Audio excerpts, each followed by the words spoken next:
Intertribal slaughter we helped to ameliorate. We gave you democracy, even if Kenyans don't always live up to it as they should. We gave you the gifts of the English language. We gave you the rule of law. I mean, there are many institutional things. I've been to Kenya. I look around and I think, wow, if the British hadn't been here, this place would not be quite as good as it is. Not that the Kenyans have quite lived up to the legacy they were left. Hello everybody, welcome once again to AfriPost. Now, King Charles III and Queen Camilla were in Kenya about a week ago, and he made some good visit all over, trying to look at Kenya as a member of the Commonwealth, and you know the king is the head of Commonwealth nations. So he had some good time and was given some of the best accommodation and welcome. The king was hosted to a luncheon in the evening of his coming, and he made a speech that was well accepted and well received by Kenyans, especially those whose families were directly involved in the colonial fights. Because we remember the British colonized Kenya, and in 1963, Kenya was given that independence. But there were those fighters, those who were called the Mau fighters. These were people whose lands were possessed and they were displaced. These are people who were maimed, people who were killed, people who went through some of the atrocities that are not worth mentioning. But then, during this luncheon of the royal visit, King Charles spoke, and I want you to take a listen to the speech that King Charles made. Take a listen. Hamjambo. Niaje. Ni furaha yangu kuwa nanyi jioni ya leo. I cannot tell you what a great pleasure it is for my wife and I to be back in Kenya once again.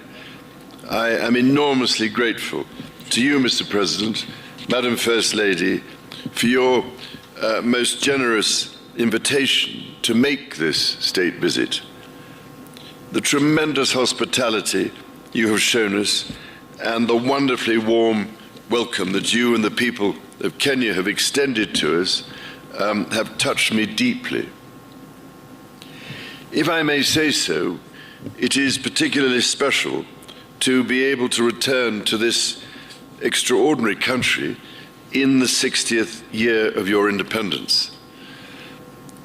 Today, Mr. President, you and I stood by the mighty Mugumo tree, which marks the spot where almost 60 years ago the Kenyan flag was first raised. It seemed to me that the tree is thriving, strong and deeply rooted, just as this great republic and her people continue to thrive.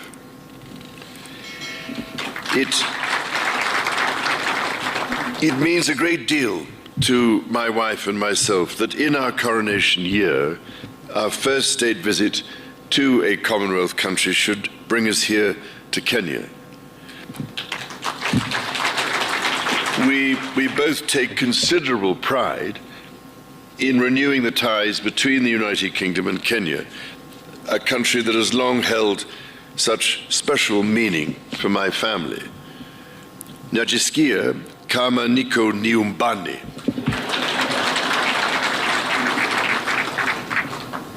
Now, it is well known, I think, that my dear mother, the late Queen, had a particular affection for Kenya and the Kenyan people. She arrived here in 1952 a princess, but left as Queen. It is extremely moving to read her diary from that visit, in which she wrote that she did not want to miss a moment of Kenya's extraordinary landscapes. I really cannot thank you enough for the support Kenya gave her through that difficult time. It is the intimacy of our shared history that has brought our people together. However, we must also acknowledge the most painful times of our long and complex relationship. The wrongdoings of the past are a cause of the greatest sorrow and the deepest regret. There were abhorrent and unjustifiable acts of violence committed against Kenyans as they waged, as you said at the United Nations, a painful struggle for independence and sovereignty. And for that, there can be no excuse. In coming back to Kenya, it matters greatly to me that I should deepen my own understanding of these wrongs and that I meet some of those whose lives and communities were so grievously affected. None of this can change the past, but by addressing our history with honesty and openness, we can perhaps demonstrate the strength of our friendship today. And in so doing, we can, I hope, continue to build an ever closer bond for the years ahead. King Charles said that there is no excuse for the wrongdoings that the British committed in Kenya, and those who went through unspeakable atrocities are worth listening to. And that is why even after that luncheon, the next day he went and gave an award to those fighters who went to fight in the World War from Kenya. Then there is this Australian journalist, Bolt, in his show, who was kind of saying that King Charles III was wrong coming to apologize in Kenya because, according to him, Britain has given Kenya more than it deserves. They say Britain gave Kenya its development, it gave Kenya its language, which is English, and it gave Kenya civilization. I want you to take a listen to these two journalists talking and analyzing King's speech in Kenya. Take a listen. I wish the King had more pride in Britain. But it seems that every time King Charles visits the West Indies or Africa, he's got to crawl, he's got to grovel, he's got to apologise for Britain's wicked colonial past and pretend it was 100% evil. And it's the whole same story again on his visit this week to Kenya, where activists are hoping that after sorry comes reparations, free money. The King's slamming of British history in Kenya, the right thing to do, or is he letting Britain down a bit?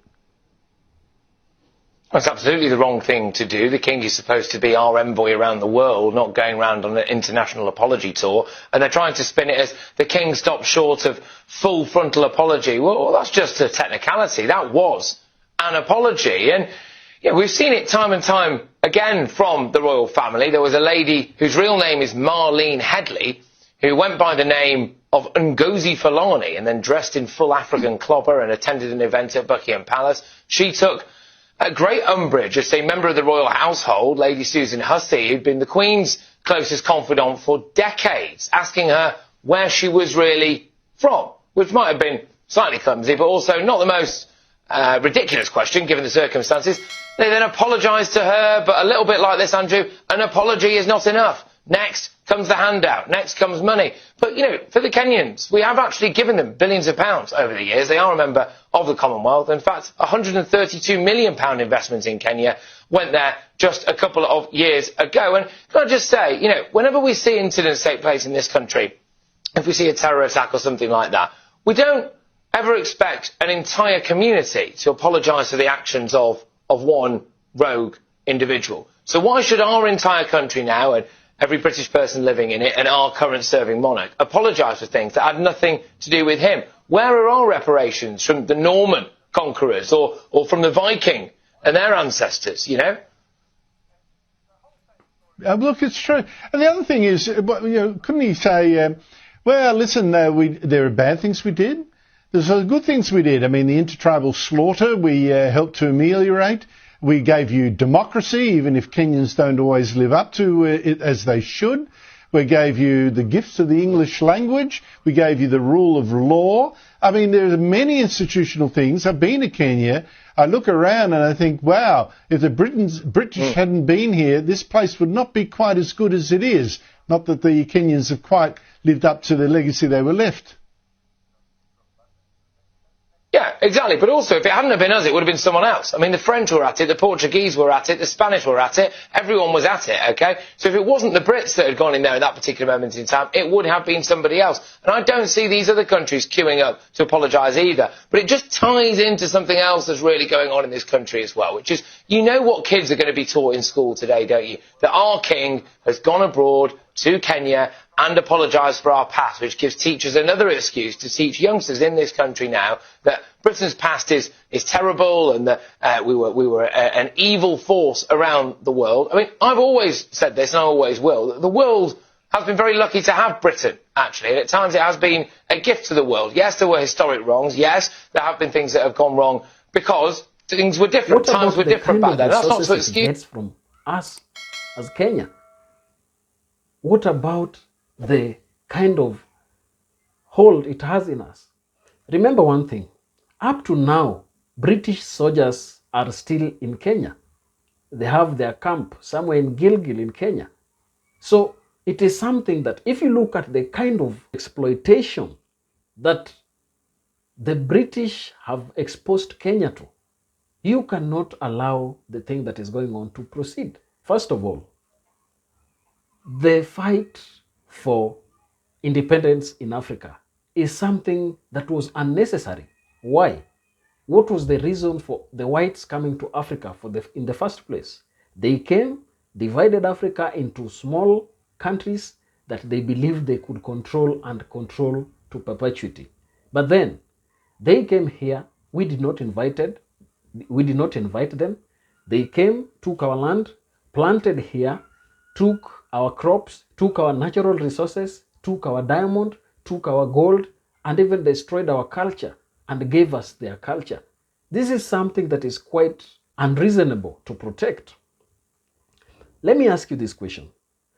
If we remember the Holocaust, do we kind of say that Hitler was good or Hitler was bad?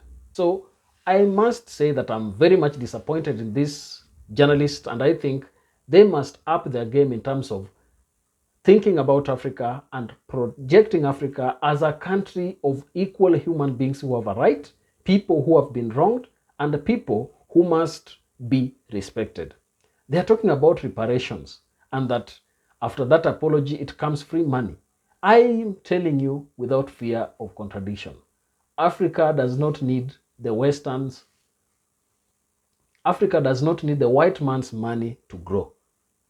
In fact, I dare challenge these two journalists that the European countries are getting more from Africa than Africa is getting from them. Look at a place like in Niger. Look at a place like Burkina Faso. The level of exploitation that France has in these countries is unspeakable. So you cannot come and say that because the king came and just apologized, didn't give anything, then that is the worst thing that has been done. You must be ready to acknowledge the wrongs that you did. That is the beginning of healing. And as Africans, we were wronged. Remember, some of us were taken from this continent and taken to European countries to build those countries. And therefore, the kind of sophistication and development these countries have, they claim that it is theirs, but they have gotten that labor from African blood. So they cannot come and still put us into a cocoon of low citizens or low human beings who cannot be respected. I believe you understand what I'm trying to put across. So that is it from me. I hope you enjoy your viewing, and also please remember to subscribe to our channel, like this video, and also share it for more information to spread across people. Thank you, and let's meet in our next video. Bye bye.